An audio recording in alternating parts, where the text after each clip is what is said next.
En este vídeo vamos a hablar de cómo la inflación enriquece aún más a los ricos. ¿Y si le dijeran que la inflación no es un mero accidente económico, sino un mecanismo deliberado de transferencia de riqueza? Una fuerza silenciosa, casi invisible, que sistemáticamente despoja a la mayoría para enriquecer a una minoría. La narrativa común nos dice que la inflación es simplemente el aumento generalizado de los precios, un subproducto natural del crecimiento económico. Pero esta es una verdad a medias, peligrosamente incompleta. La verdad más profunda y oscura es que la inflación es un impuesto no legislado, el más regresivo de todos, que castiga al ahorrador, al asalariado y al pensionista, mientras premia al deudor, al propietario de activos y a las élites financieras que entienden sus reglas secretas. Imaginen su dinero, los ahorros de toda una vida guardados diligentemente en un banco. Cada día que pasa, una fuerza invisible carcome su valor. Lo que ayer compraba un carro, mañana apenas alcanzará para una bicicleta. No le han robado un solo billete, pero su poder adquisitivo se ha desvanecido, transferido a otra parte. ¿A dónde ha ido esa riqueza? No se ha evaporado, ha cambiado de manos, ha fluido hacia arriba, hacia aquellos que poseen los activos cuyo valor nominal se infla junto con los precios, bienes raíces, acciones, materias primas, arte. Mientras usted ve cómo sus ahorros se deprecian, los ricos ven cómo su patrimonio se multiplica. Este no es un fallo del sistema, es el sistema funcionando tal y como fue diseñado. Desde las decisiones tomadas en las silenciosas salas de juntas de los bancos centrales hasta las políticas fiscales promulgadas por gobiernos endeudados, la creación de dinero es el motor de esta gran transferencia. Los gobiernos, incapaces de financiar sus gastos a través de impuestos directos sin provocar el descontento popular, recurren a la imprenta monetaria. Este dinero recién creado inunda la economía, devaluando cada unidad monetaria existente. Es una forma de tributación encubierta, un impuesto que no requiere debate parlamentario ni aprobación ciudadana. Y son las clases medias y bajas, cuyos patrimonios consisten principalmente en efectivo y salarios, las que soportan la carga más pesada de este impuesto invisible. Esta es la historia no contada de la inflación. No es un fenómeno económico abstracto, sino una herramienta de poder que perpetúa y amplía la desigualdad. A lo largo de este análisis, desentrañaremos cómo opera este mecanismo, exploraremos sus devastadoras consecuencias a lo largo de la historia y revelaremos por qué la comprensión de esta verdad oculta es el primer paso para protegerse de su alcance depredador. Porque en el juego de la inflación, no entender las reglas significa estar destinado a perder. La arquitectura de esta transferencia de riqueza se apoya en un principio fundamental: la distinción entre activos monetarios y activos reales. El ciudadano medio, el espectador no iniciado en los secretos del sistema financiero, tiende a pensar en la riqueza en términos monetarios. Ahorra en efectivo, en cuentas bancarias o quizás en bonos de renta fija. Estos son activos monetarios, promesas de pago en una unidad de cuenta cuyo valor es sistemáticamente erosionado por la inflación. El poder adquisitivo de estos activos se desangra lentamente, día tras día. Por otro lado, la élite informada, los arquitectos y beneficiarios del sistema, entienden que la verdadera riqueza reside en los activos reales. Estos son bienes tangibles o productivos, cuyo valor tiende a aumentar con la inflación. Piense en propiedades inmobiliarias, cuyos alquileres y precios suben. Piense en acciones de empresas que pueden aumentar sus precios para compensar sus mayores costes, protegiendo así sus márgenes de beneficio. Piense en materias primas como el oro o el petróleo, que actúan como refugio de valor cuando la confianza en la moneda fiduciaria se desvanece. Los ricos no atesoran grandes cantidades de efectivo. Utilizan el efectivo como una herramienta transaccional mientras su verdadero patrimonio está anclado en un portafolio diversificado de estos activos resistentes a la inflación. El segundo pilar de este mecanismo es la deuda, y aquí la paradoja es aún más cruel. Para la persona común, la deuda es una carga, una fuente de estrés y vulnerabilidad. Un préstamo hipotecario o una tarjeta de crédito con tasas de interés crecientes pueden ser devastadores en un entorno inflacionario. Sin embargo, para los ricos y las grandes corporaciones, la deuda es una herramienta estratégica para amplificar la riqueza. Imaginen a un magnate inmobiliario que pide un préstamo de millones para construir un rascacielos. Lo hace a una tasa de interés fija. Cuando la inflación se dispara, como inevitablemente ocurre por las políticas de los bancos centrales, suceden dos cosas asombrosas. Primero, el valor del edificio que construyó aumenta nominalmente junto con todos los demás precios.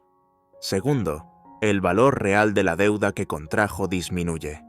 Paga su préstamo con dinero que vale cada vez menos, mientras que el activo que compró con ese préstamo vale cada vez más.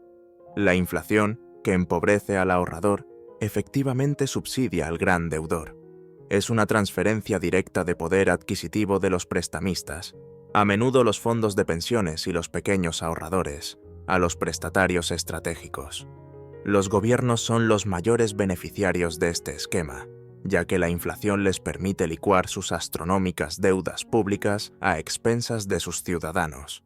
La historia nos ofrece un laboratorio implacable donde esta teoría se manifiesta en la práctica con consecuencias devastadoras. Viajemos a la República de Weimar en la Alemania de los años 20. Tras la Primera Guerra Mundial, el gobierno alemán, ahogado por las deudas de guerra impuestas por el Tratado de Versalles, recurrió a la solución aparentemente más fácil: imprimir dinero. Lo que siguió fue uno de los episodios de hiperinflación más catastróficos de la historia.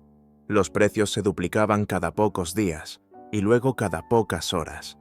El dinero perdió su función. La gente llevaba carretillas llenas de billetes solo para comprar una hogaza de pan. Los ahorros de toda la clase media alemana, el pilar de su sociedad, fueron aniquilados en cuestión de meses. Los pensionistas que habían trabajado toda su vida vieron sus ingresos fijos convertidos en polvo. Pero, ¿quiénes se beneficiaron de este caos? Aquellos que poseían activos reales. Los industriales que poseían fábricas y maquinaria vieron el valor de sus empresas dispararse en términos nominales. Los grandes terratenientes conservaron su riqueza en la tierra. Y, sobre todo, aquellos que tenían deudas denominadas en marcos alemanes las pagaron con una moneda que no valía nada. El industrial Hugo Stinnes, por ejemplo, se convirtió en uno de los hombres más ricos de Alemania al tomar préstamos masivos para adquirir empresas y luego pagar esas deudas con papel moneda sin valor. La hiperinflación de Weimar no fue un empobrecimiento uniforme, fue una redistribución violenta de la riqueza. Destruyó a la clase media, arrojó a millones a la pobreza y creó un resentimiento social tan profundo que allanó el camino para el ascenso del extremismo político. La lección de Weimar es una advertencia sombría y perpetua. Cuando los gobiernos abusan de la imprenta monetaria, no solo destruyen una economía, sino que también pueden destruir el tejido social. La inflación no es solo una cuestión de precios, es una cuestión de poder, estabilidad y, en última instancia, de paz. La misma dinámica, aunque menos extrema, se repitió en los Estados Unidos durante la década de 1970.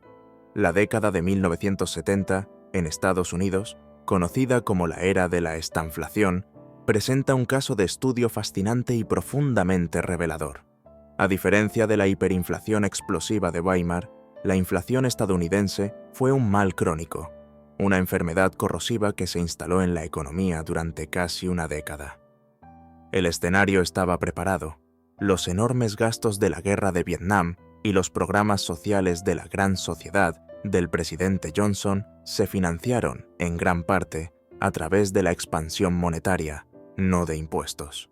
A esto se sumó la decisión del presidente Nixon en 1971 de desvincular el dólar del oro, eliminando el último ancla que limitaba la capacidad de la Reserva Federal para crear dinero de la nada. El resultado fue una década de precios en constante aumento, combinada con un crecimiento económico estancado y un alto desempleo, un cóctel tóxico que desafiaba la sabiduría económica convencional de la época. Para el ciudadano común, la experiencia fue desmoralizadora. Los salarios luchaban por mantenerse al día con el coste de la vida. El poder adquisitivo se erosionaba constantemente, y la sensación de progreso económico, tan arraigada en el sueño americano de la posguerra, se evaporó. La gente bromeaba amargamente diciendo que el acrónimo del presidente Ford, Whip Inflation Now, While In, en realidad significaba No Immediate Miracles. No hay milagros inmediatos. Pero detrás de esta angustia generalizada, la transferencia de riqueza seguía su curso inexorable. Mientras que los trabajadores veían sus salarios reales disminuir, los propietarios de activos tangibles prosperaban. El precio de la vivienda se disparó.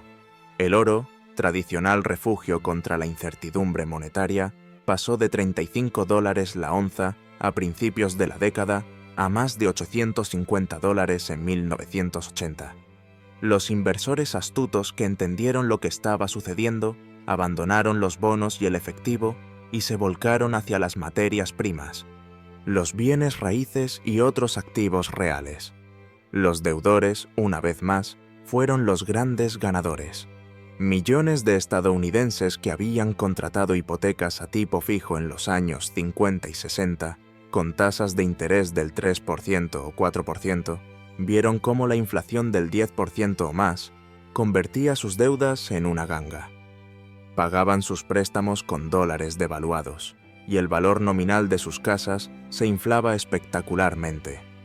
En esencia, el sistema estaba transfiriendo riqueza de los ahorradores prudentes, que habían depositado su dinero en bancos con rendimientos que no igualaban la inflación, a los propietarios de viviendas endeudados. Este fenómeno, aunque benefició a una parte de la clase media, también sentó las bases para futuras burbujas inmobiliarias y una mayor financiarización de la economía, donde la especulación con activos se convirtió en una vía más segura hacia la riqueza que el trabajo productivo y el ahorro. El patrón se repite una y otra vez, adaptándose a las particularidades de cada nación y cada época, pero con un resultado final asombrosamente consistente. Miremos a América Latina, una región que ha servido como un laboratorio crónico de crisis inflacionarias. En países como Argentina, la inflación no es un evento excepcional, sino una característica persistente del paisaje económico, una forma de vida. Generaciones de argentinos han aprendido a desconfiar de su propia moneda, el peso. Saben que ahorrar en pesos es una garantía de empobrecimiento. Esta desconfianza no es irracional, es la respuesta lógica a décadas de mala gestión gubernamental y monetaria.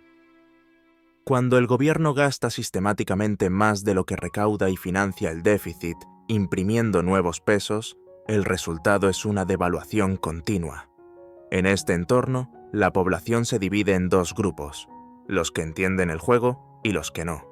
Los que lo entienden, principalmente las élites económicas y aquellos con acceso a la educación financiera, no mantienen su riqueza en pesos. Inmediatamente convierten cualquier excedente en dólares estadounidenses, los invierten en propiedades, conocidas como ladrillos, el refugio de valor por excelencia, o los mueven al extranjero. Han aprendido a pensar en términos de activos reales y monedas fuertes. Mientras tanto, la gran mayoría de la población, los trabajadores asalariados, los jubilados y los pobres, no tienen otra opción que operar en la moneda local.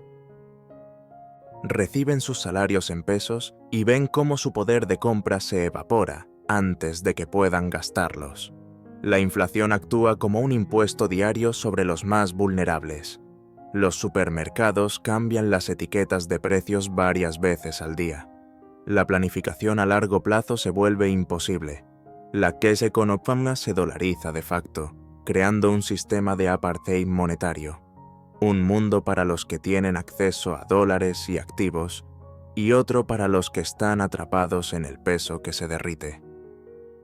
La ironía trágica es que la misma inflación que empobrece a las masas permite al gobierno y a las élites conectadas seguir funcionando. El gobierno licúa sus deudas internas. Los exportadores con conexiones políticas se benefician de un tipo de cambio favorable, y los bancos y entidades financieras prosperan en la volatilidad, ofreciendo complejos instrumentos para protegerse de la misma crisis que el sistema ayuda a crear. La historia de Argentina no es una anomalía, es una versión acelerada y concentrada de una dinámica global. Demuestra que la inflación crónica es, en última instancia, una herramienta de control social que mantiene a la mayoría de la población en un estado de precariedad constante mientras consolida la riqueza y el poder en la cima. En la era moderna, el mecanismo de transferencia de riqueza a través de la inflación se ha vuelto más sofisticado, globalizado e insidioso. El epicentro de esta operación ya no es solo el tesoro de una nación en apuros, sino las decisiones coordinadas de los bancos centrales más poderosos del mundo, como la Reserva Federal de Estados Unidos, la Fed, y el Banco Central Europeo, BCE. Tras la crisis financiera de 2008, y de nuevo en respuesta a la pandemia de COVID-19, estas instituciones se embarcaron en una política monetaria sin precedentes conocida como flexibilización cuantitativa, o QE, Quantitative Easing, por sus siglas en inglés. La justificación oficial era noble: salvar el sistema financiero del colapso y estimular la economía. Pero el método era inquietantemente familiar: la creación masiva de dinero nuevo. Sin embargo, este dinero no se distribuyó uniformemente entre la población. No llovió del cielo en forma de cheques para cada ciudadano. En cambio, se inyectó directamente en el sistema financiero. La Fed y el BCE utilizaron este dinero recién creado para comprar miles de millones de dólares en bonos del gobierno y activos respaldados por hipotecas, principalmente de los grandes bancos comerciales. Esto tuvo dos efectos inmediatos y profundos. Primero, inundó a los bancos con liquidez, estabilizando sus balances y permitiéndoles seguir operando. Segundo, y de manera crucial, suprimió artificialmente los tipos de interés a largo plazo, llevándolos a mínimos históricos. Este entorno de dinero ultrabarato y abundante desencadenó una de las mayores inflaciones de precios de activos de la historia. El dinero inyectado no fluyó principalmente hacia la economía real en forma de préstamos a pequeñas empresas o salarios más altos. En cambio, se quedó dentro del circuito financiero, persiguiendo rendimientos. Los inversores, tanto institucionales como individuos ricos, se vieron obligados a buscar activos más arriesgados para obtener algún tipo de retorno. Se abalanzaron sobre el mercado de valores, impulsando los índices bursátiles a récords históricos. Compraron bienes raíces, provocando un aumento vertiginoso de los precios de la vivienda en las principales ciudades del mundo. Invirtieron en todo, desde arte y vinos de lujo hasta criptomonedas. Mientras tanto, el ciudadano medio, que no poseía una cartera de acciones significativa o múltiples propiedades, se quedó al margen, observando cómo el coste de la vida, especialmente la vivienda, se volvía cada vez más inasequible. Sus ahorros en el banco generaban un interés cercano a cero, lo que significaba que, después de la inflación, su valor real disminuía cada año. La flexibilización cuantitativa, presentada como una medida de rescate para todos, funcionó en la práctica como un gigantesco motor de desigualdad, enriqueciendo a los propietarios de activos, los ricos, a una escala masiva, mientras que el resto de la población veía estancarse su poder adquisitivo. El papel de los bancos centrales en esta dinámica es fundamental y, a menudo, malinterpretado. Se presentan a sí mismos como instituciones tecnocráticas, apolíticas, guardianes de la estabilidad económica cuyo único mandato es controlar la inflación y promover el pleno empleo. Sin embargo, esta imagen oculta una realidad mucho más compleja. Los bancos centrales, como la Reserva Federal, no son entidades gubernamentales en el sentido estricto. Son consorcios de bancos privados con un monopolio otorgado por el gobierno sobre la creación de moneda. Sus decisiones, aunque tienen un impacto profundo en la vida de todos los ciudadanos, se toman a puerta cerrada, con poca o ninguna supervisión democrática directa. El principal instrumento de su poder es la capacidad de fijar el tipo de interés a corto plazo y, a través de operaciones de mercado abierto, influir en toda la estructura de tipos de interés de la economía. Cuando un banco central baja los tipos de interés, abarata el crédito. Esto incentiva a las empresas y a los consumidores a endeudarse y gastar, estimulando la actividad económica a corto plazo. Sin embargo, también es el primer paso hacia la inflación de precios de los activos y, eventualmente, de los precios al consumo. La creación de dinero, que en el pasado requería poner en marcha las imprentas físicas, ahora se realiza electrónicamente, con unos pocos clics. Cuando el Banco Central compra bonos en el mercado abierto, acredita las cuentas de los bancos comerciales con reservas recién creadas, dinero que no existía antes. Este proceso, que parece arcano y técnico, es la fuente de la inflación monetaria, y es inherentemente regresivo. El nuevo dinero no entra en la economía de forma neutral, entra a través del sistema financiero. Los primeros receptores de este dinero son el gobierno, los grandes bancos y las corporaciones conectadas. Ellos pueden gastar este dinero antes de que los precios hayan subido en toda la economía. Se benefician de lo que se conoce como el efecto Cantillon, llamado así por el economista del siglo XVIII, Richard Cantillon, quien observó que la inflación beneficia a quienes están más cerca del grifo del dinero. A medida que este nuevo dinero se filtra en la economía, los precios empiezan a subir. Para cuando llega a los asalariados y pensionistas, su poder adquisitivo ya ha sido mermado. Ellos se enfrentan a precios más altos, pero no fueron los primeros en beneficiarse del dinero recién creado. De esta manera, incluso una inflación moderada, del 2% o 3% anual, objetivo explícito de la mayoría de los bancos centrales, actúa como una transferencia constante y silenciosa de riqueza de las capas inferiores y medias de la sociedad hacia la cúspide financiera y gubernamental. El arquetipo del gobierno o el imperio, en esta narrativa, es el de un gigante poderoso, pero miope, con un apetito insaciable de recursos y una tendencia crónica a la autodestrucción fiscal. Los gobiernos, por su propia naturaleza, buscan expandir su poder e influencia, lo que requiere un gasto constante y creciente, en burocracia, en programas sociales, en ejércitos y en el servicio de sus propias deudas acumuladas. La forma más honesta y directa de financiar este gasto es a través de los impuestos. Sin embargo, los impuestos directos son políticamente impopulares. Los ciudadanos ven claramente el dinero que se les quita y pueden rebelarse en las urnas o en las calles. Por lo tanto, los gobiernos a lo largo de la historia han buscado formas menos transparentes de extraer riqueza de su población. La devaluación de la moneda a través de la inflación es la herramienta más poderosa y seductora a su disposición.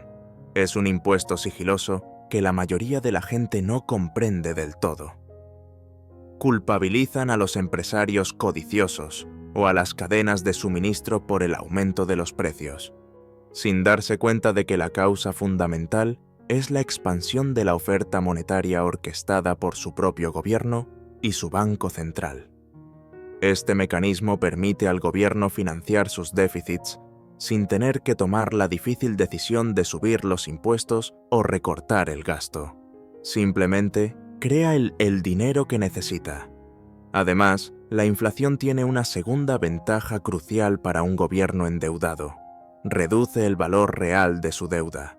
Si un gobierno debe miles de millones en su propia moneda, una inflación del 10% reduce el valor real de esa deuda en un 10%. Es, en efecto, un impago parcial de sus obligaciones, un impago que afecta a todos los que poseen la moneda del gobierno, ya sea en forma de efectivo, bonos del Estado o depósitos bancarios. Este atajo fiscal, sin embargo, es una trampa mortal. A corto plazo, parece una solución mágica a los problemas fiscales, pero a largo plazo destruye la confianza en la moneda, desincentiva el ahorro, castiga la prudencia y fomenta la especulación. Al erosionar el poder adquisitivo de sus ciudadanos, el gobierno socava la base misma de su prosperidad económica. La historia está plagada de ejemplos de imperios, desde Roma hasta la España del siglo XVII, que debilitaron sus economías y aceleraron su declive al devaluar sus monedas para financiar guerras y gastos extravagantes. El gobierno, en su búsqueda de poder a corto plazo, siembra las semillas de su propia ruina a largo plazo, arrastrando a su población con él. Los élites banqueros son los arquitectos y maestros de este sistema. A diferencia del gobierno, que a menudo actúa por una mezcla de necesidad política y miopía, este grupo opera con un profundo conocimiento de las reglas del juego financiero, reglas que ellos mismos ayudaron a escribir. Son los iniciados, los que entienden la diferencia crucial entre dinero y riqueza, entre activos nominales y activos reales. Su poder reside en su posición en el nexo del sistema financiero y el poder político. Controlan los grandes bancos comerciales, los fondos de inversión y las instituciones que son los primeros receptores del dinero recién creado por el Banco Central. Son ellos quienes se benefician directamente del efecto Cantillon. Cuando la Reserva Federal o el BCE inyectan liquidez en el sistema, son sus instituciones las que reciben esos fondos a tipos de interés cercanos a cero. Utilizan este capital barato para especular en los mercados de activos, comprando acciones, bienes raíces y otras empresas, inflando su valor y sus propios balances. Además, son expertos en el uso estratégico de la deuda. Mientras que la persona común teme a la deuda, la élite financiera la abraza como una herramienta para adquirir activos productivos. Saben que la inflación, una consecuencia inevitable de la política monetaria que apoyan, devaluará el coste real de sus préstamos con el tiempo. Es un juego de cabezas yo gano, colas tú pierdes, en el que se privatizan las ganancias de la especulación con activos y se socializan las pérdidas a través de la inflación que paga toda la población. Esta élite también ejerce una enorme influencia sobre la política gubernamental y la narrativa pública. Financian las campañas de los políticos, asegurándose de que las regulaciones les favorezcan. Patrocinan cátedras en universidades y think tanks que producen investigaciones académicas que justifican las políticas de los bancos centrales.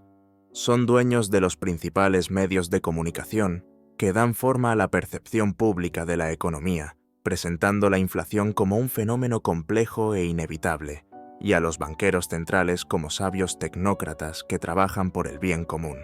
De esta manera, construyen y mantienen un andamiaje ideológico que protege el sistema del que se benefician. No se trata necesariamente de una conspiración en una sala oscura, sino de una convergencia de intereses. Es un sistema en el que los incentivos están perfectamente alineados para que los poderosos se beneficien de políticas monetarias que, aunque perjudiciales para la sociedad en su conjunto, son inmensamente rentables para ellos. Son los jugadores de ajedrez en un tablero donde la mayoría de la gente ni siquiera sabe que es una pieza. El ciudadano común, el espectador, representa a la inmensa mayoría de la población, el participante involuntario y, a menudo, la víctima de este gran juego monetario. Este arquetipo no es ignorante por falta de inteligencia, sino por un diseño sistémico. El mundo de las finanzas y la política monetaria se presenta deliberadamente como algo complejo, técnico e inaccesible, lleno de jerga diseñada para disuadir al escrutinio. El ciudadano común está ocupado con las exigencias de la vida diaria: trabajar, criar una familia, pagar las facturas. Confía por defecto en que las instituciones que gobiernan la sociedad actúan en su mejor interés. Ahorra su dinero en el banco, creyendo que es un lugar seguro. Trabaja duro por un salario, asumiendo que su valor se mantendrá relativamente estable. Planifica su jubilación, esperando que el poder adquisitivo de sus ahorros esté ahí cuando lo necesite. La inflación destroza todas estas suposiciones. Para el ciudadano común, la inflación se manifiesta como una presión inexplicable y constante. Es el precio de la gasolina que sube, el carro de la compra que se encarece semana tras semana, el alquiler que consume una parte cada vez mayor de su sueldo. Siente que corre cada vez más rápido en la cinta de correr económica solo para permanecer en el mismo lugar, o incluso para retroceder. La inflación es un ladrón silencioso que le roba el fruto de su trabajo y el valor de sus ahorros. Le obliga a tomar más riesgos, quizás especulando en el mercado de valores sin el conocimiento adecuado, simplemente para tratar de mantener el ritmo. Le empuja a endeudarse más para mantener su nivel de vida, atrapándolo en un ciclo de pagos de intereses que enriquece aún más al sistema bancario. Psicológicamente, la inflación genera ansiedad, incertidumbre y una sensación de impotencia. Socava la confianza en el futuro y en las instituciones. Cuando la gente ve que seguir las reglas, trabajar duro, ahorrar, ser prudente, conduce al empobrecimiento, el contrato social empieza a deshilacharse. El objetivo de esta narrativa no es culpar al ciudadano común, sino iluminarlo. Es un llamado a despertar, a comprender que el sistema no es un campo de juego nivelado. Es un llamado a la educación financiera, no como una forma de enriquecerse rápidamente, sino como un acto de autodefensa. Entender cómo funciona realmente la inflación es el primer y más crucial paso para dejar de ser una víctima pasiva y empezar a tomar decisiones informadas para protegerse a sí mismo y a su familia de la erosión sistemática de su bienestar económico. La cronología de la transferencia de riqueza sigue un patrón predecible, casi ritual.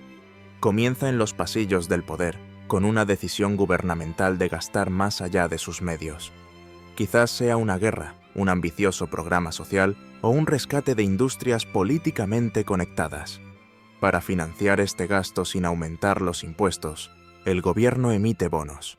El segundo paso lo da el Banco Central. En lugar de permitir que el mercado absorba estos bonos, lo que haría subir los tipos de interés y disciplinaría al gobierno, el Banco Central interviene. Crea dinero nuevo de la nada y utiliza ese dinero para comprar los bonos del gobierno. Esta es la monetización de la deuda, el pecado original monetario. El dinero recién creado fluye entonces hacia los bancos comerciales, que son los principales intermediarios en estas transacciones. Estos bancos, ahora inundados de liquidez y con tipos de interés artificialmente bajos, buscan prestar este dinero. Pero no se lo prestan al pequeño empresario de la esquina, se lo prestan a sus clientes más grandes y fiables, corporaciones multinacionales, fondos de cobertura y inversores de capital privado. El cuarto paso es la inflación de los precios de los activos. Estos grandes actores, armados con capital barato, compran activos financieros y reales. El mercado de valores sube, los precios de los bienes raíces se disparan, y el arte y otros objetos de colección alcanzan valoraciones estratosféricas. En esta fase, los ricos se vuelven exponencialmente más ricos. Sus balances se inflan, no necesariamente porque sus empresas sean más productivas, sino porque el valor nominal de sus activos ha aumentado. A continuación, el nuevo dinero comienza a filtrarse lentamente en la economía real. Las corporaciones pagan a sus ejecutivos y, en menor medida, a sus empleados. El gobierno gasta en sus programas. Este aumento de la demanda, frente a una oferta de bienes y servicios que no ha crecido al mismo ritmo, provoca el sexto paso, la inflación de los precios al consumo. Es en este punto cuando el ciudadano común empieza a sentir los efectos. Ve que todo es más caro. Su salario, si es que ha subido, no sigue el ritmo del coste de la vida. Su poder adquisitivo disminuye. El séptimo paso es la respuesta oficial. El gobierno y los medios de comunicación culpan a factores externos. Crisis de la cadena de suministro, codicia corporativa, conflictos internacionales. El Banco Central, el verdadero causante de la inflación, se presenta como el salvador y anuncia que debe combatir la inflación, subiendo los tipos de interés. El octavo y último paso es la recesión. Las subidas de tipos de interés encarecen el crédito, ahogando la actividad económica. Las empresas que se volvieron dependientes del dinero barato quiebran. El desempleo aumenta. Y son, una vez más, los ciudadanos comunes los que sufren las peores consecuencias, perdiendo sus empleos y sus hogares. Mientras tanto, las élites que ya han cosechado sus ganancias de la inflación de activos, ahora pueden utilizar su capital acumulado para comprar activos de alta calidad a precios de saldo a aquellos que se ven obligados a vender. El ciclo está completo. La riqueza ha sido transferida hacia arriba, tanto en la fase de auge inflacionario como en la de caída recesiva. La conexión entre la inflación y la deuda es una de las dinámicas más poderosas y menos comprendidas de la economía moderna. Operan en una simbiosis perversa, una espiral que se refuerza a sí misma y que beneficia sistemáticamente a los deudores a expensas de los acreedores. En un mundo con dinero sólido, como un patrón oro, la deuda es un asunto serio. Prestar dinero implica un riesgo real, y el prestamista debe ser compensado por ello. El ahorro es una virtud, y la prudencia fiscal es una necesidad. Sin embargo, en un sistema de moneda fiduciaria, donde el Banco Central puede crear dinero sin límite, esta dinámica se invierte. La inflación se convierte en una política deliberada para gestionar y reducir la carga de una deuda cada vez mayor.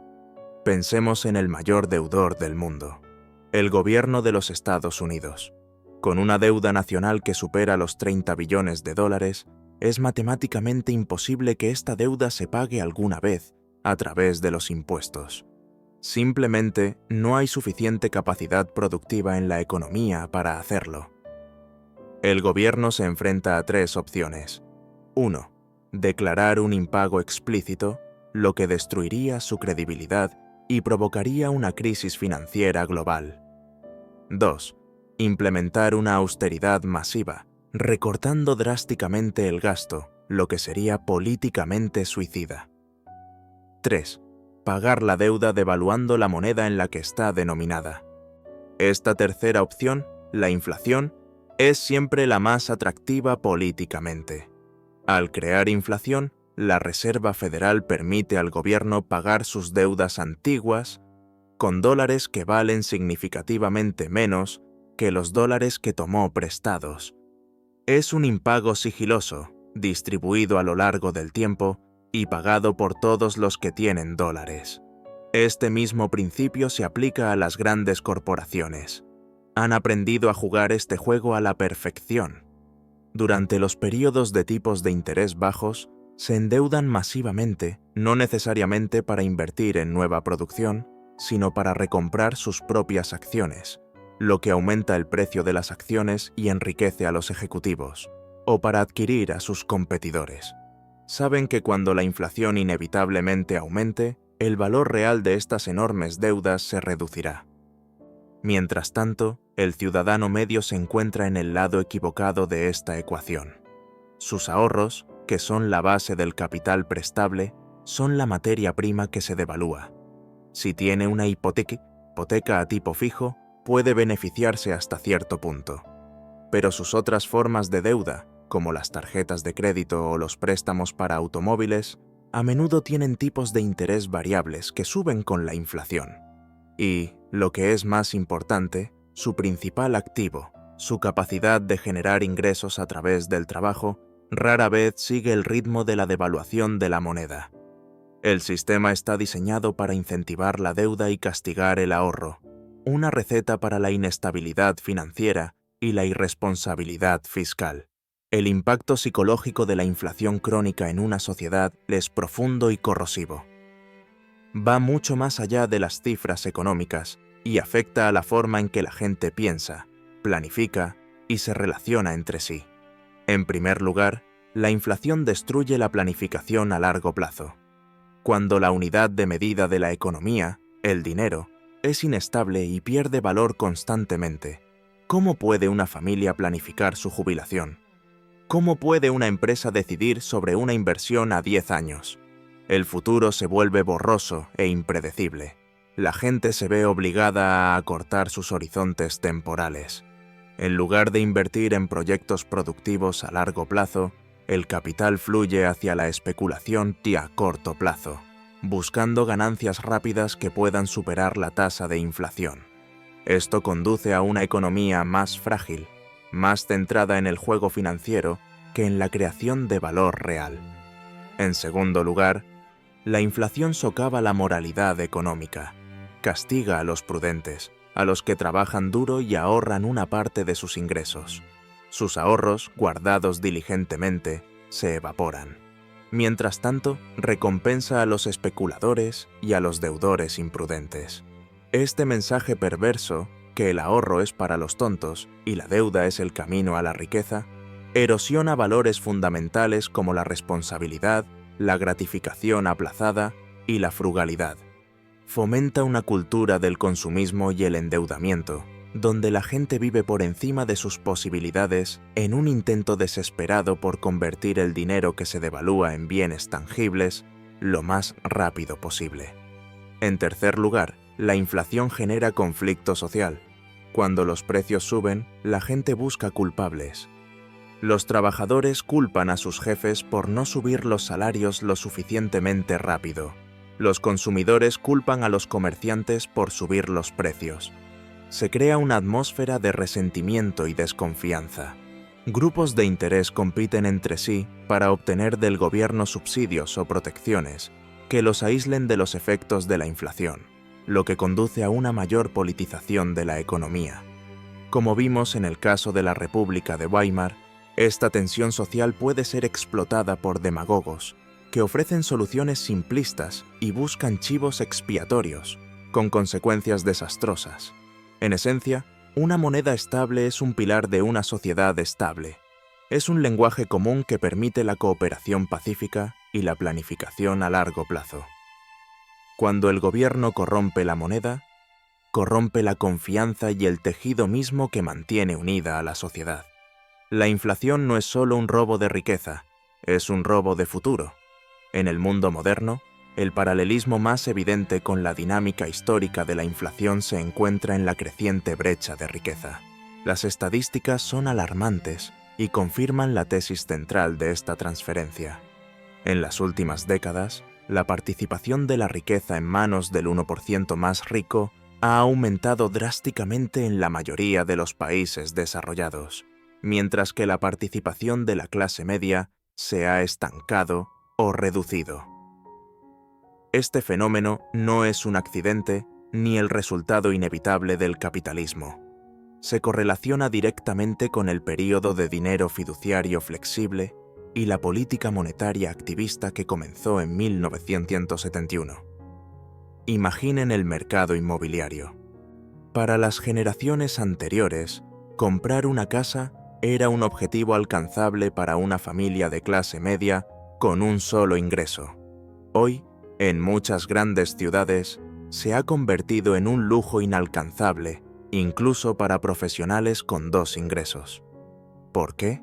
Porque los precios de la vivienda no han subido simplemente con la inflación de los bienes de consumo. Han experimentado una hiperinflación propia, impulsada por décadas de tipos de interés artificialmente bajos y la creación de crédito. La casa ha pasado de ser un lugar para vivir a ser un activo financiero en el que los ricos y los fondos de inversión aparcan su capital, expulsando a los compradores primerizos. Pensemos en el mercado de valores. Se nos dice que es un motor de prosperidad para todos y que la participación en el mercado de valores se ha democratizado. Sin embargo, la realidad es que el 10% más rico de la población posee más del 80% de todas las acciones. Cuando la Reserva Federal inyecta dinero en el sistema y el mercado de valores se dispara, es este pequeño grupo el que cosecha la abrumadora mayoría de las ganancias. Para el trabajador medio, cuyo plan de jubilación puede tener una modesta exposición al mercado, las ganancias son mínimas en comparación con el aumento del coste de la vida. El moderno sistema financiero, con su énfasis en la flexibilización cuantitativa y la supresión de los tipos de interés, es una máquina perfectamente afinada para exacerbar esta división. Convierte la economía en un casino donde los que ya tienen fichas, activos, ganan de forma desproporcionada, mientras que los que dependen de un salario para vivir se quedan cada vez más rezagados. La creciente desigualdad no es un fallo del sistema, es una característica. Es el resultado predecible de un sistema monetario que permite a unos pocos privilegiados crear dinero de la nada y distribuirlo en su propio beneficio, mientras que el resto de la sociedad paga el precio a través de la devaluación de su trabajo y sus ahorros. ¿Cómo se protege el individuo, el ciudadano común, de esta fuerza sistémica? La respuesta no reside en trabajar más duro o en ahorrar más de una moneda que está diseñada para perder valor. Reside en cambiar fundamentalmente la forma en que uno piensa sobre el dinero y la riqueza. El primer paso, y el más crucial, es la educación. Hay que entender que el dinero que uno tiene en el banco no es una reserva de valor estable. Es una reclamación sobre una moneda cuyo poder adquisitivo está programado para disminuir. La verdadera riqueza no es la acumulación de unidades monetarias, sino la propiedad de activos que pueden protegerse de la devaluación. Esto conduce al segundo paso, la conversión de ahorros en activos reales. Para algunos, esto puede significar comprar una propiedad inmobiliaria, que proporciona tanto un lugar para vivir como un activo cuyo valor tiende a aumentar con la inflación. Para otros, puede significar invertir de forma constante en una cartera diversificada de acciones de empresas de alta calidad. Estas empresas, especialmente las que tienen un fuerte poder de fijación de precios, pueden trasladar el aumento de los costes a los consumidores y proteger sus beneficios. Históricamente, el oro y otros metales preciosos han servido como la forma última de protección contra la mala gestión monetaria. No producen ingresos, pero actúan como una póliza de seguro, conservando su valor a lo largo de milenios mientras los imperios y sus monedas fiduciarias han surgido y desaparecido. En la era digital, han surgido nuevos activos, como el Bitcoin, que algunos consideran una forma de oro digital, un activo escaso y descentralizado fuera del control de cualquier gobierno o banco central. El tercer paso es minimizar la deuda mala y utilizar la deuda buena con prudencia.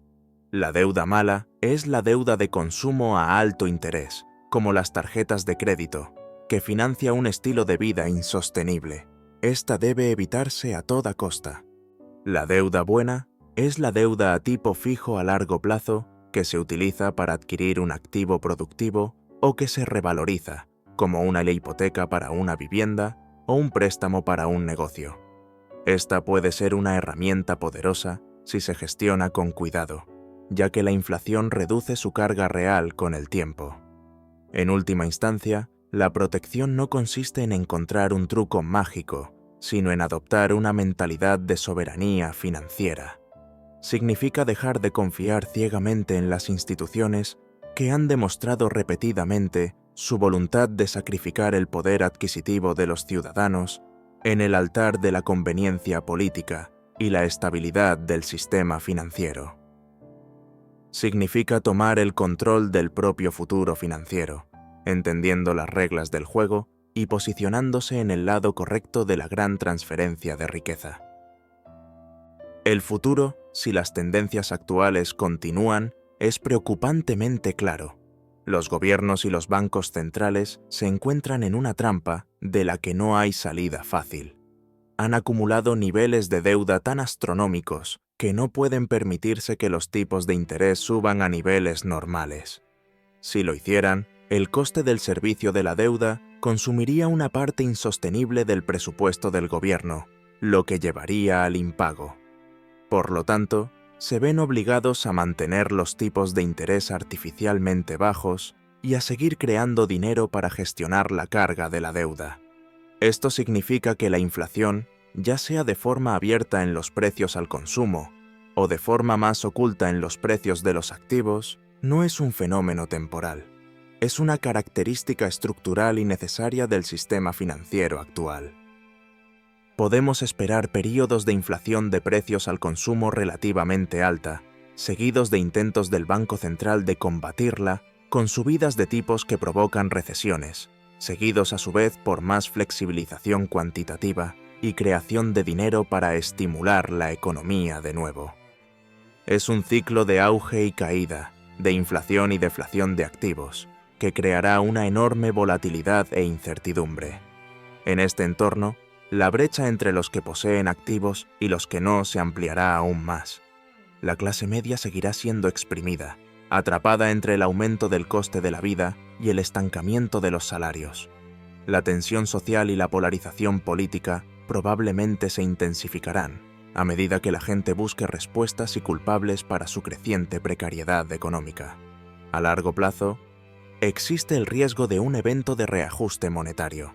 La confianza en las principales monedas fiduciarias, incluido el dólar estadounidense, podría erosionarse hasta un punto de ruptura. La historia nos enseña que todos los sistemas de moneda fiduciaria sin respaldo han fracasado.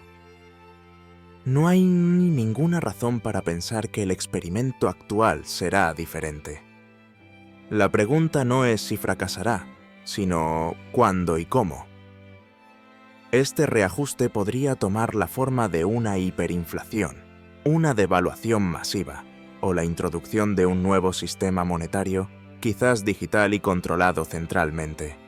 Cualquiera que sea la forma que adopte, será un período de inmensa agitación económica y social. Para el espectador, este futuro no tiene por qué ser una fuente de desesperación, sino un llamado urgente a la acción. Comprender estas tendencias a largo plazo es el primer paso para prepararse. La ventana de oportunidad para convertir los ahorros en papel en activos reales y duraderos sigue abierta, pero puede que no lo esté para siempre. La historia favorece a los preparados, a los que ven los patrones y actúan en consecuencia antes de que la multitud se dé cuenta de lo que está sucediendo. El concepto de dinero sólido es fundamental para entender la alternativa a nuestro sistema actual. El dinero sólido es una forma de dinero cuyo valor es estable a lo largo del tiempo, porque su oferta no puede ser manipulada arbitrariamente por una autoridad central. Históricamente, el oro y la plata han sido las formas preeminentes de dinero sólido. Su oferta es limitada por la naturaleza. No se pueden crear de la nada con una imprenta o una entrada de teclado. Para producir más oro, hay que invertir capital y trabajo en la minería, lo que garantiza que la nueva oferta crezca de forma lenta y predecible, más o menos en línea con el crecimiento de la riqueza económica mundial. Un sistema monetario basado en dinero sólido impone disciplina a todos los actores económicos. Los gobiernos no pueden financiar déficits crónicos simplemente imprimiendo dinero. Deben recaudar impuestos o pedir prestado en el mercado a tipos de interés reales, lo que limita su tamaño y alcance. Los bancos no pueden crear crédito de forma imprudente, ya que sus préstamos deben estar respaldados por reservas de dinero real. El ahorro se fomenta, ya que la gente confía en que su poder adquisitivo se mantendrá o incluso aumentará con el tiempo. La planificación a largo plazo se hace posible, y el capital fluye hacia inversiones productivas en lugar de la especulación financiera. Los críticos argumentan que un sistema de dinero sólido, como el patrón oro, es demasiado rígido y no permite al gobierno y al Banco Central la flexibilidad para gestionar la economía.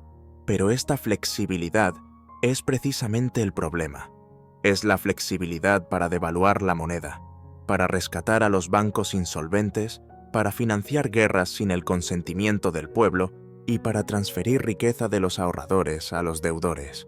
Es la flexibilidad para crear los ciclos de auge y caída que han plagado nuestras economías durante el último siglo. El debate entre el dinero fiduciario y el dinero sólido no es un debate técnico entre economistas. Es un debate fundamental sobre la libertad, la responsabilidad y la naturaleza del gobierno.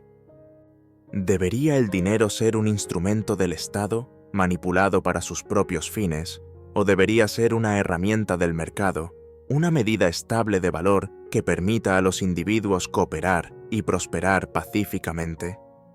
La historia sugiere que la libertad y la prosperidad florecen cuando el dinero está fuera del control del poder político.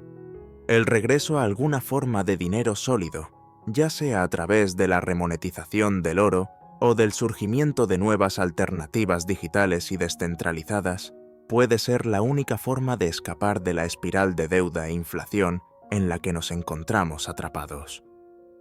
La narrativa que se nos presenta a través de los principales canales de comunicación y las instituciones académicas dominantes sirve para oscurecer, en lugar de aclarar, la verdadera naturaleza de la inflación. Esta narrativa de control se basa en varios mitos y falacias cuidadosamente construidos. El primer mito es que la inflación es causada por el sobrecalentamiento de la economía o por shocks de oferta. Se nos dice que cuando la gente gasta demasiado o cuando hay una interrupción en la producción, como una guerra o una pandemia, los precios suben. Si bien estos factores pueden influir en los precios relativos de bienes específicos, no explican el aumento generalizado y sostenido de todos los precios. La única causa de la inflación persistente es un aumento de la cantidad de dinero en relación con la cantidad de bienes y servicios.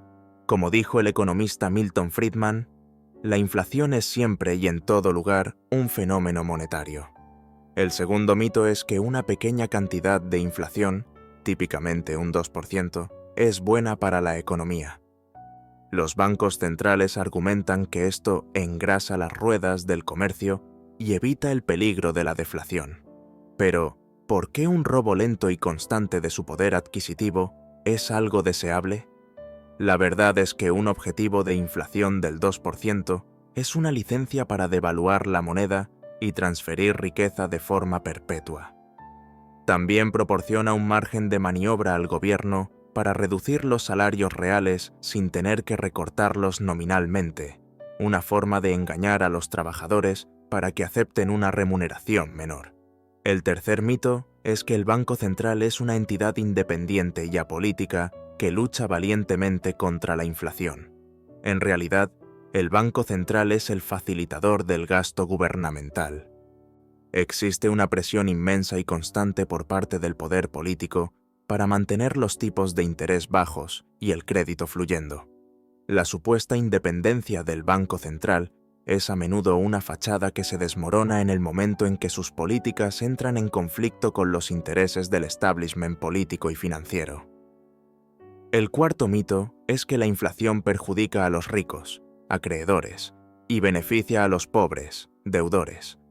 Como hemos demostrado exhaustivamente, esto es una inversión de la realidad. Si bien la inflación puede perjudicar a los pequeños acreedores que poseen bonos, los verdaderamente ricos no son principalmente acreedores, son propietarios de activos. Y aunque la inflación puede reducir la carga de la deuda de la clase media con hipotecas a tipo fijo, los más pobres a menudo no tienen activos significativos ni acceso a deudas buenas, y son los más perjudicados por el aumento del coste de los bienes de primera necesidad. Desmantelar esta narrativa de control es esencial. Requiere un pensamiento crítico y la voluntad de cuestionar la sabiduría convencional. Requiere buscar fuentes de información alternativas y aprender la historia económica que no se enseña en las universidades. Solo rompiendo el hechizo de estos mitos puede el individuo ver el sistema tal y como es y empezar a tomar medidas para protegerse. Imaginen un juego de Monopoly, pero con una regla especial. El jugador que actúa como banquero puede, en cualquier momento, imprimir nuevo dinero de Monopoly y dárselo a sí mismo o a sus amigos. Al principio, esto parece una gran ventaja para el banquero. Puede comprar más propiedades, construir más hoteles y rápidamente dominar el tablero. Los otros jugadores, que tienen que ganar su dinero pasando por la casilla de salida, empiezan a notar que los precios de las propiedades suben. Pronto, el dinero que tienen en la mano compra menos. Sus salarios de $200 al pasar por salida ya no parecen tan valiosos. El banquero y sus amigos, inundados de efectivo, ofrecen precios cada vez más altos por las propiedades, expulsando a los demás jugadores del mercado. A medida que el juego avanza, el tablero se divide en dos clases: los propietarios de activos, que se han enriquecido enormemente con el dinero nuevo, y los inquilinos, que luchan por pagar alquileres cada vez más altos con un dinero que vale cada vez menos. La riqueza del tablero no ha aumentado. Simplemente se ha concentrado en las manos de unos pocos. Finalmente, los otros jugadores pueden darse cuenta de que el juego está amañado. Podrían perder la confianza en el dinero de Monopoly por completo y negarse a aceptarlo. El juego se colapsaría en el caos. Esta simple analogía captura la esencia de nuestro sistema monetario. Los bancos centrales, en connivencia con el gobierno y el sistema financiero, actúan como el banquero de Monopoly, creando dinero a voluntad y distribuyéndolo a sus allegados.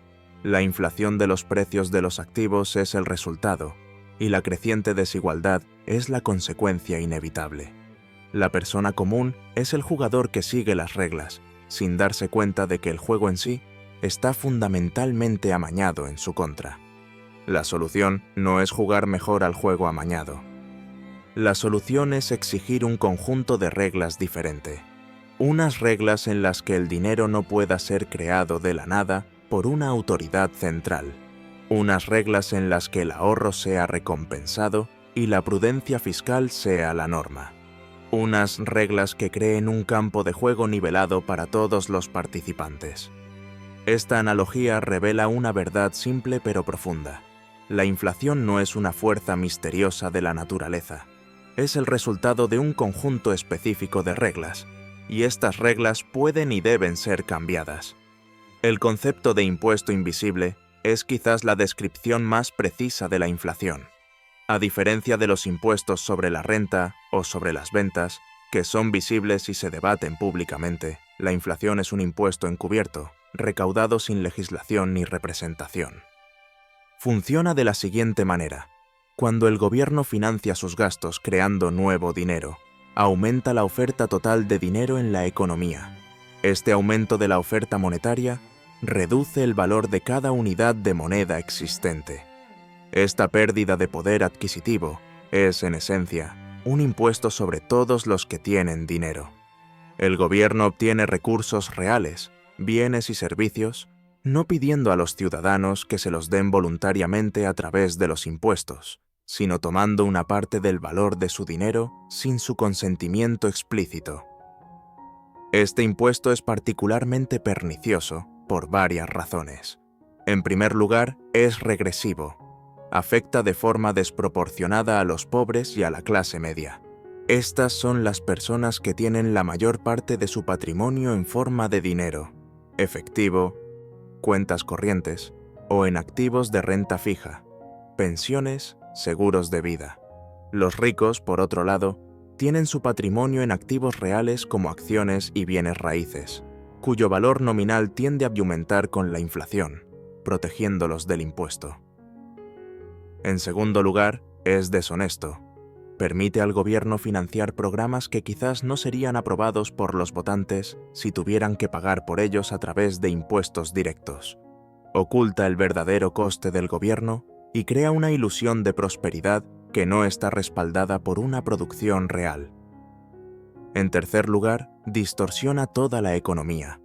Al confundir las señales de precios, la inflación hace que sea más difícil para las empresas y los individuos tomar decisiones económicas racionales. Conduce a una mala asignación de capital, a ciclos de auge y caída, y a una menor creación de riqueza a largo plazo. Reconocer la inflación como un impuesto es un cambio de paradigma fundamental. Deja de ser un problema técnico que debe ser gestionado por los expertos y se convierte en una cuestión fundamental de derechos y libertad. Si la tributación sin representación es tiranía, ¿qué es la inflación sino la forma más insidiosa de tributación sin representación? Expone el acto de la creación de dinero fiduciario por lo que realmente es, no una herramienta de política económica ilustrada, sino un mecanismo de confiscación de la riqueza. La historia de la moneda es una historia de devaluación. Desde que los gobernantes se dieron cuenta de que podían beneficiarse, recortando los bordes de las monedas de oro y plata, una forma primitiva de inflación. La tendencia a degradar la moneda ha sido una constante. En la antigua Roma, el denario, que originalmente era de plata casi pura, fue devaluado repetidamente por los emperadores para financiar sus ejércitos y sus extravagancias. Al final del imperio, era una moneda de bronce apenas bañada en plata. Esta devaluación monetaria no fue una causa menor de la decadencia económica y final caída de Roma. En la era moderna, con el advenimiento del papel moneda y la banca central, este proceso se ha acelerado drásticamente. El dólar estadounidense, la moneda de reserva del mundo, ofrece un ejemplo claro. Desde la creación de la Reserva Federal en 1913, el dólar ha perdido más del 95% de su poder adquisitivo. Un dólar de 1913 tendría el poder de compra de menos de 5 centavos hoy. Esta no es una erosión gradual y benigna. Es una confiscación casi total del valor a lo largo de un siglo. Y la mayor parte de esta devaluación ha ocurrido desde 1971, cuando el presidente Nixon cortó el último vínculo del dólar con el oro. Este patrón se repite en todas las monedas fiduciarias. No es una cuestión de si se devaluarán, sino de a qué ritmo. Algunas, como el peso argentino o el bolívar venezolano, se devalúan rápidamente, en crisis de hiperinflación visibles para todos. Otras, como el dólar, el euro o el yen, se devalúan de forma más lenta y metódica, en un proceso controlado que es menos perceptible en el día a día, pero igualmente destructivo a largo plazo. Esta historia nos enseña una lección vital. No confíes en el poder adquisitivo a largo plazo de ninguna moneda que pueda ser creada a voluntad por un gobierno. Los gobiernos siempre, a la larga, sucumben a la tentación de imprimir dinero para resolver sus problemas. La única forma de preservar la riqueza, a través de las generaciones, es anclarla en activos que estén fuera del alcance de la imprenta.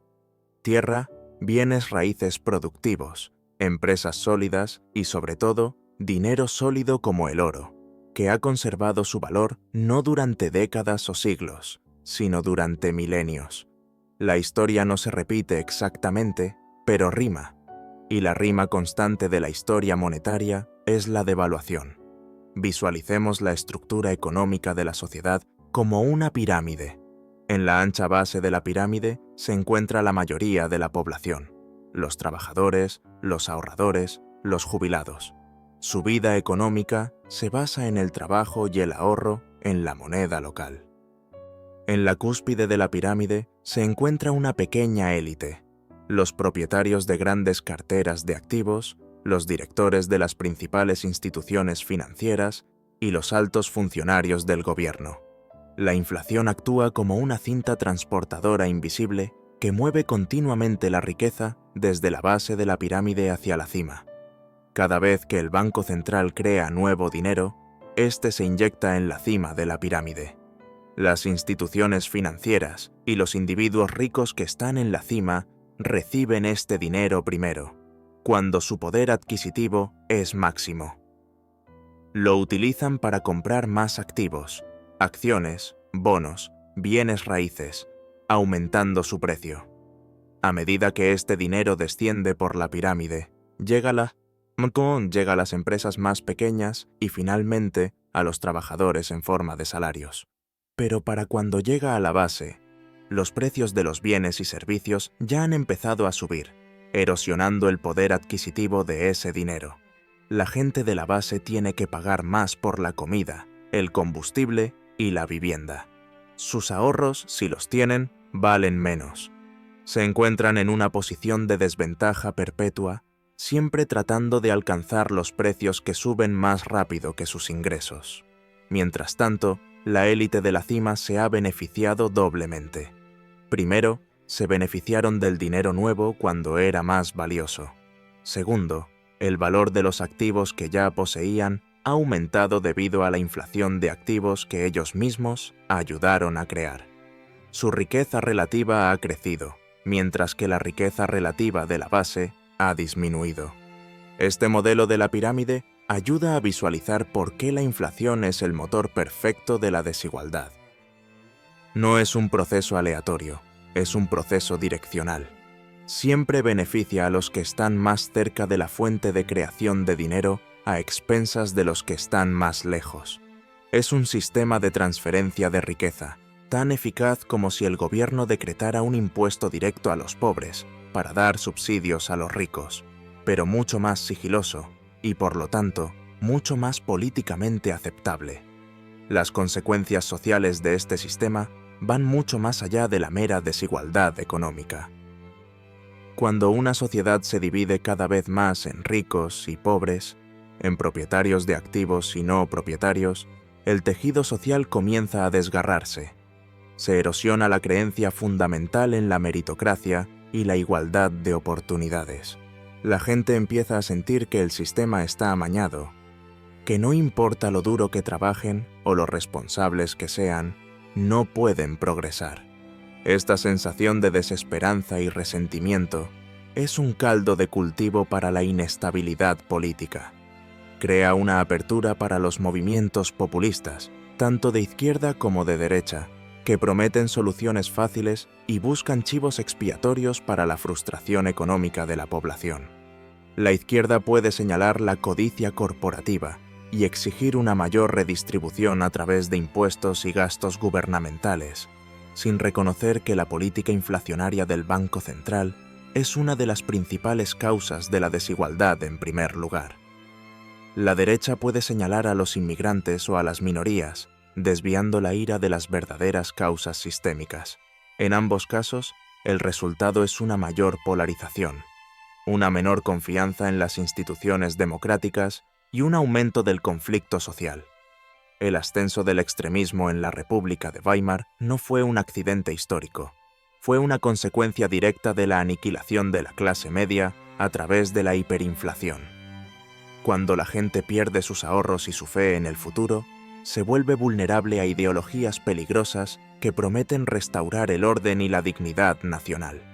Hoy en día, vemos ecos de esta dinámica en todo el mundo occidental. La creciente polarización política, el auge de los movimientos antiglobalización y la desconfianza generalizada en las élites no pueden entenderse plenamente sin tener en cuenta el papel subyacente de un sistema monetario que sistemáticamente socava la estabilidad económica de la mayoría de la población. La inflación no es solo un problema económico, es una amenaza para la estabilidad de las sociedades libres y abiertas. Proteger la integridad de la moneda es, por tanto, no solo una cuestión de política económica, sino una condición necesaria para la preservación de la paz y la democracia. A lo largo de este análisis, hemos utilizado una serie de metáforas para describir la inflación: un ladrón silencioso, un impuesto invisible, una cinta transportadora de riqueza. Otra metáfora poderosa es la de un espejismo en el desierto. La inflación crea la ilusión de riqueza y prosperidad, pero esta ilusión se desvanece al acercarse. Imaginen el mercado de valores alcanzando nuevos máximos históricos. En las noticias, se celebra como una señal de una economía fuerte. La gente mira sus extractos de cuentas de jubilación y ve que los números suben. Se sienten más ricos. Esto se conoce como el efecto riqueza. Sin embargo, gran parte de este aumento no es un aumento del valor real, sino un aumento del valor nominal. Es el resultado de que se han creado más unidades monetarias que persiguen la misma cantidad de activos. Es un espejismo. El valor real, el poder adquisitivo de esa cartera, puede no haber aumentado en absoluto, o incluso haber disminuido, si la tasa de inflación de los bienes y servicios que la persona necesita comprar es mayor que el aumento de su cartera. Lo mismo ocurre con los precios de la vivienda. La gente ve que el valor de su casa se ha duplicado en una década y se siente inmensamente rica. Pero si todas las demás casas de la zona también han duplicado su precio, ¿son realmente más ricos en términos de vivienda? su capacidad para vender su casa y comprar otra no ha cambiado. Solo han ganado si venden y se mudan a una zona mucho más barata, o si toman prestado contra el valor de su casa, una estrategia que los expone a un mayor riesgo. La inflación crea una confusión constante entre las señales nominales y las reales. Nos engaña haciéndonos creer que estamos progresando cuando, en realidad, podemos estar corriendo en el mismo lugar. Este espejismo beneficia al sistema de dos maneras. En primer lugar, aplaca a la población. Mientras los números nominales suban, la gente puede no darse cuenta de la erosión de su poder adquisitivo. En segundo lugar, fomenta un comportamiento más arriesgado. La gente, viendo que sus ahorros en efectivo pierden valor, se siente obligada a entrar en el casino del mercado de activos, a menudo en el punto álgido de una burbuja, justo antes de que estalle. El primer paso para navegar por este desierto financiero es aprender a distinguir el espejismo de la realidad. Es dejar de pensar en términos de la moneda local y empezar a pensar en términos de poder adquisitivo real. Es medir la riqueza no por cuántos dólares o euros uno tiene, sino por cuántos bienes y servicios duraderos puede comandar esa riqueza. La conclusión de esta investigación es a la vez sombría y empoderadora. La sombría realidad es que el sistema monetario global actual está diseñado, ya sea intencionada o inadvertidamente, para transferir sistemáticamente la riqueza de la mayoría de la población a una pequeña élite. La inflación no es un fallo del sistema, es una característica central de su funcionamiento. Los gobiernos la utilizan para financiar sus gastos y devaluar sus deudas. Las élites financieras la utilizan para inflar el valor de sus activos y amplificar su riqueza a través de la deuda barata. El ciudadano común, que confía en la moneda fiduciaria como depósito de valor, es la víctima final de este proceso. Esta dinámica no es una teoría de la conspiración. Es un hecho histórico y económico, visible en los datos sobre la desigualdad de la riqueza y demostrado repetidamente a lo largo de la historia, desde la antigua Roma hasta la República de Weimar y las crisis modernas. Sin embargo, la conclusión también es empoderadora, porque una vez que se entiende el mecanismo, se pueden tomar medidas para protegerse. El conocimiento es la primera y más importante línea de defensa. Comprender la diferencia entre activos monetarios y activos reales, el papel de la deuda, la función de los bancos centrales y la naturaleza de la inflación como un impuesto, transforma a un individuo de una víctima pasiva a un actor informado. La ignorancia es la base sobre la que se construye este sistema de transferencia de riqueza. La educación financiera, por lo tanto, no es un lujo. Es una necesidad para cualquiera que desee preservar el fruto de su trabajo y asegurar su futuro. No se puede cambiar el sistema de la noche a la mañana, pero se puede cambiar la forma en que uno interactúa con él. Se puede optar por no participar en el juego de ahorrar en una moneda que se devalúa. Se puede optar por convertirse en propietario de activos que conserven su valor a largo plazo. Se puede optar por minimizar la dependencia de las promesas de un sistema que ha demostrado ser inherentemente inestable y extractivo. El camino hacia la soberanía financiera comienza con un solo paso, el de abrir los ojos a la verdad sobre cómo funciona realmente el dinero. En última instancia, el debate sobre la inflación trasciende la economía y se convierte en una cuestión profundamente filosófica y moral. ¿Qué tipo de sociedad queremos construir? ¿Una sociedad basada en principios de dinero sólido, donde el ahorro es recompensado, la responsabilidad fiscal es la norma y la igualdad de oportunidades es una realidad tangible? ¿O una sociedad basada en el dinero fiduciario manipulable, donde la deuda es incentivada, la prudencia es castigada y la riqueza se concentra cada vez más en manos de una élite conectada? La historia nos muestra que la elección que hacemos tiene consecuencias profundas. Las sociedades que mantienen una moneda estable tienden a ser más prósperas, más libres y más pacíficas a largo plazo. Las sociedades que sucumben a la tentación de la devaluación monetaria a menudo se deslizan hacia el declive económico, el conflicto social y el autoritarismo. La situación actual, con niveles de deuda sin precedentes y una creciente inestabilidad social, sugiere que nos encontramos en una encrucijada crítica. Las decisiones que tomen nuestros líderes políticos y monetarios en los próximos años determinarán el curso de nuestra civilización para las generaciones venideras. Pero no debemos ser meros espectadores pasivos de este drama histórico. Cada individuo tiene el poder de tomar decisiones en su propia vida que lo alineen con los principios del dinero sólido y la soberanía financiera. Al educarnos a nosotros mismos y a los que nos rodean, al tomar medidas para proteger nuestro patrimonio de la devaluación y al exigir una mayor responsabilidad a nuestras instituciones, podemos contribuir a un cambio de conciencia. Podemos ayudar a construir una base para un futuro más justo y próspero, un futuro en el que el trabajo duro y el ahorro sean una vez más el camino seguro hacia el bienestar y no un billete hacia el empobrecimiento. El sistema actual puede parecer un gigante invencible, pero se basa en un fundamento frágil, la confianza.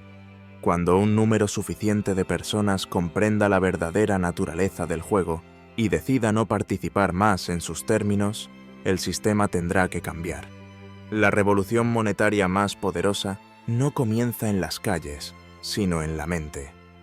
La paradoja central de nuestro tiempo es que vivimos en una era de avances tecnológicos sin precedentes, pero nuestra tecnología financiera más fundamental, el dinero, se basa en un modelo arcaico y extractivo.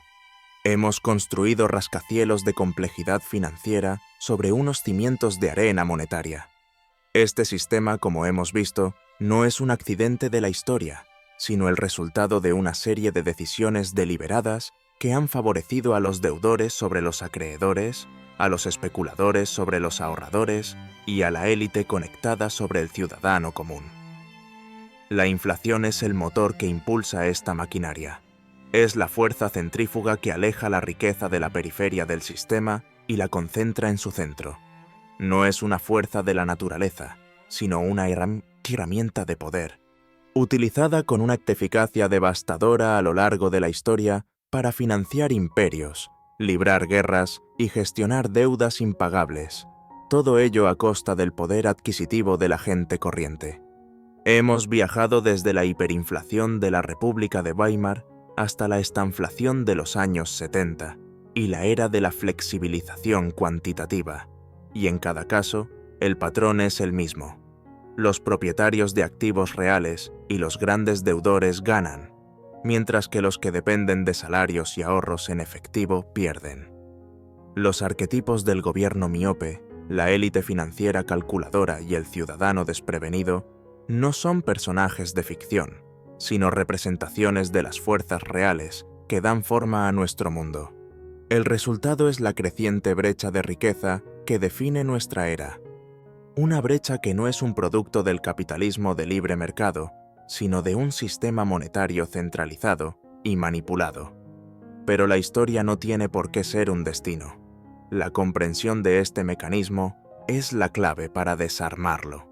Al reconocer la inflación por lo que es, un impuesto invisible y regresivo, y al tomar medidas para convertir nuestros ahorros en activos duraderos, que estén fuera del alcance fácil de la imprenta, podemos trazar un rumbo diferente para nosotros y nuestras familias. El futuro es incierto, pero los principios de la preservación de la riqueza son atemporales. La lección final es esta: no confíe en que nadie más proteja su bienestar financiero. Asuma esa responsabilidad usted mismo. Edúquese, sea escéptico con las narrativas oficiales y construya su propia arca financiera antes de que llegue el diluvio. La conciencia es su activo más valioso. Protéjalo. La estructura de incentivos del sistema actual garantiza la perpetuación de la inflación. Consideren la perspectiva de un político. Su principal objetivo es ser reelegido, lo que requiere complacer a los votantes a corto plazo. Prometer nuevos programas de gasto y beneficios es mucho más popular que que pedir sacrificios a través de impuestos más altos o recortes de gastos. La financiación de estos programas a través de la creación de dinero por parte del Banco Central es la vía de menor resistencia política. Los beneficios, el gasto, son inmediatos y visibles, mientras que los costes, la inflación, están diferidos y son difusos, lo que permite al político eludir la responsabilidad. Ahora consideren la perspectiva de un banquero central. Su prestigio y poder dependen de su percibida importancia para la estabilidad del sistema. En tiempos de crisis, la presión para hacer algo es inmensa. Bajar los tipos de interés e inyectar liquidez son las herramientas estándar, y se les aplaude por salvar la economía. Permitir una recesión dolorosa pero necesaria para purgar los malos excesos del sistema sería visto como un fracaso, y se arriesgarían a la ira tanto del público como del establishment político. Además, los bancos centrales están intrínsecamente ligados al sistema bancario que se supone que deben regular, lo que crea un conflicto de intereses fundamental. Finalmente, consideren la perspectiva de un ejecutivo de una gran corporación financiera. Su remuneración está a menudo ligada al precio de las acciones de la empresa a corto plazo. Las políticas de dinero fácil, que inflan los precios de los activos, benefician directamente su patrimonio personal a través de opciones sobre acciones y bonificaciones. Tienen un poderoso incentivo para presionar a favor de políticas monetarias laxas y en contra de regulaciones más estrictas. Cuando estos incentivos se alinean, crean un poderoso consenso a favor de la intervención monetaria y la inflación. El político obtiene su gasto, el banquero central obtiene su estatus de salvador y el financiero obtiene sus ganancias. El único perdedor en esta ecuación es el ciudadano común, cuyo poder adquisitivo es el que financia silenciosamente todo el sistema. Romper este ciclo requiere un cambio fundamental en los incentivos. Requeriría un sistema monetario que imponga disciplina a los políticos, como un patrón oro o un estándar monetario similar. Requeriría una reevaluación del mandato de los bancos centrales y una mayor supervisión democrática, y requeriría una cultura financiera que valore la producción a largo plazo por encima de la especulación a corto plazo. Hasta que esos cambios ocurran, el individuo debe operar bajo la suposición de que los incentivos del sistema están trabajando en su contra. El argumento a favor de la inflación a menudo se viste con un lenguaje compasivo. Se nos dice que las políticas de dinero fácil son necesarias para combatir el desempleo y ayudar a los pobres. La idea es que al estimular la demanda agregada, podemos crear puestos de trabajo y mejorar la vida de los menos afortunados. Sin embargo, esta es una falsa dicotomía peligrosa. Si bien puede haber una relación a muy corto plazo entre la inflación inesperada y una disminución temporal del desempleo, conocida como la curva de Phillips, esta relación se rompe a largo plazo. A medida que la gente empieza a esperar inflación, la incorpora en sus demandas salariales y en sus decisiones de fijación de precios, y el desempleo vuelve a su tasa natural, pero ahora con un nivel de inflación más alto. Lo que es más importante, este argumento ignora por completo los efectos distributivos de la inflación que hemos analizado. La inflación es un impuesto que perjudica más a los pobres. El aumento del coste de los alimentos, la energía y la vivienda consume una parte mucho mayor del presupuesto de una familia de bajos ingresos que de una familia rica. Los pobres tienen pocas o ninguna inversión en activos que se revaloricen con la inflación. Su único activo es a menudo una pequeña cantidad de ahorros en efectivo que se devalúa rápidamente. Además, los empleos creados durante un auge inflacionario son a menudo insostenibles. Se basan en las señales de precios distorsionadas creadas por el dinero fácil. Cuando el Banco Central se ve finalmente obligado a subir los tipos de interés para controlar la inflación galopante, estos empleos son los primeros en desaparecer en la recesión subsiguiente. Por lo tanto, el argumento de que la inflación ayuda a los pobres es una cruel inversión de la verdad. Las políticas de dinero sólido y una inflación baja y predecible son, de hecho, el entorno más pro-pobre. Proporcionan un entorno estable para la creación de empresas y empleos sostenibles. Protegen el poder adquisitivo de los salarios y el valor de los ahorros. Permiten a las familias de bajos ingresos construir un pequeño colchón de seguridad sin temor a que sea confiscado por la devaluación. La verdadera compasión no consiste en crear una ilusión de prosperidad a través de la imprenta, sino en crear las condiciones para una prosperidad genuina y duradera basada en la producción, el ahorro y una moneda estable. Hemos establecido que la propiedad de activos es la clave para protegerse de la inflación. Pero, ¿qué activos? No todos los activos se comportan igual en un entorno inflacionario. La clave está en buscar activos que posean ciertas características: escasez, capacidad de generar ingresos y poder de fijación de precios. Los bienes raíces son un activo clásico de protección contra la inflación.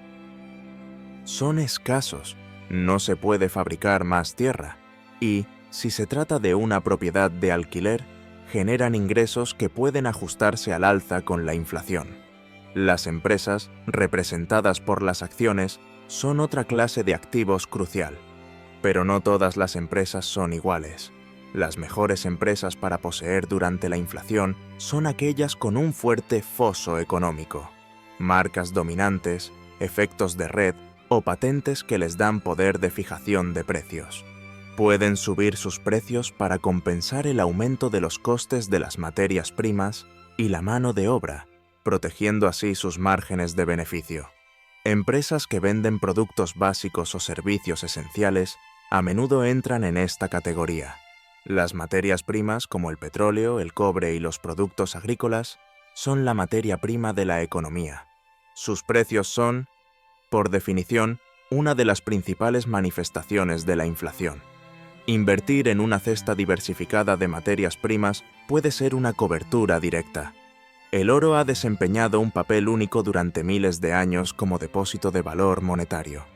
No genera ingresos, pero su escasez y su aceptación universal como dinero lo convierten en un refugio seguro cuando la confianza en las monedas fiduciarias se tambalea.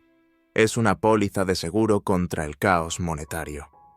Por último, es importante tener una parte del patrimonio en activos líquidos y de bajo riesgo, como los fondos monetarios o los bonos del Estado a muy corto plazo, para hacer frente a las emergencias y a las oportunidades que puedan surgir durante los periodos de volatilidad. La estrategia no es apostar todo a un solo activo, sino construir una cartera diversificada y resistente que pueda capear diferentes entornos económicos. La asignación exacta dependerá de la edad, la tolerancia al riesgo y las circunstancias personales de cada individuo. Pero el principio subyacente es el mismo: salir de los activos monetarios que se deprecian y entrar en activos reales que tienen una propuesta de valor duradera. Esta es la esencia de la inversión consciente en un mundo de dinero inconsciente. La llamada a la acción final es triple: educar, preparar y defender. Primero, educar. Comprométase con un aprendizaje continuo sobre economía, finanzas e historia monetaria. Lea los libros y artículos que las instituciones dominantes prefieren que ignore. Escuche las voces disidentes que desafían la narrativa oficial. Comparta este conocimiento con su familia, amigos y comunidad. La conciencia es contagiosa. Cuanta más gente entienda cómo funciona el sistema, más difícil será para las élites perpetuarlo. La educación es el fundamento de la soberanía individual y, en última instancia, del cambio sistémico. Segundo, preparar. Tome medidas concretas y deliberadas para reestructurar sus finanzas personales y protegerse de la devaluación de la moneda.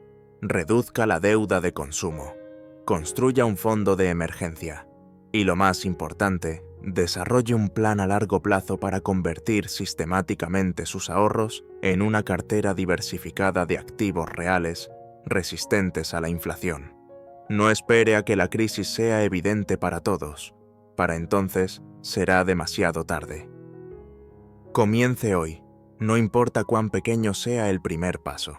la preparación constante es el antídoto contra el pánico futuro. Tercero, defender. A medida que su conocimiento y preparación crezcan, considere la posibilidad de convertirse en un defensor de un dinero más sólido y de una mayor responsabilidad fiscal. Apoye a las organizaciones y a los pensadores que promueven estos principios. Participe en el discurso público. Exija a sus representantes políticos que aborden la causa fundamental de la inflación y la desigualdad, no solo sus síntomas. La batalla por un dinero sólido es una de las batallas definitorias de nuestro tiempo. Es una batalla por la justicia económica, la estabilidad social y la libertad individual. El camino no será fácil. Las fuerzas que se benefician del sistema actual son poderosas y arraigadas, pero la historia ha demostrado una y otra vez que los sistemas basados en la falsedad y la injusticia no pueden durar para siempre. La verdad tiene una manera de afirmarse, a menudo de forma repentina y disruptiva. Al educarnos, prepararnos y defender un futuro mejor, no solo nos protegemos a nosotros mismos, sino que también nos convertimos en parte de la solución, sentando las bases para el sistema monetario más sólido y equitativo que inevitablemente surgirá de las cenizas del actual. El futuro no está escrito, depende de las decisiones que tomemos hoy.